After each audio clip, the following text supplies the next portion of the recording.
Hello' গাইছ, মোৰ অন্য এটা মিনি ব্লগলৈ আপোনালোকক স্বাগতম জনাইছোঁ। এয়া আকৌ মই কি খুচৰি আছোঁ মানে আমি তিনিচুকীয়া গৈ আছোঁ টিলিঙা মন্দিৰ দৰ্শন কৰিবৰ বাবে।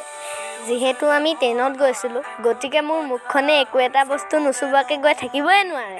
এয়া আমি বগীবিল দলং পালোহি। এনেদৰে জেগাবোৰকে চাই চাই আহি আছোঁ আৰু অৱশেষত আমি টিলিঙা মন্দিৰ আহি পালোঁ। গৈ পায়েই মই খুঁটাটোত ৰছী মেৰিয়াই ল'লোঁ, লগতে টিলিঙা এটাও বান্ধি দিলোঁ।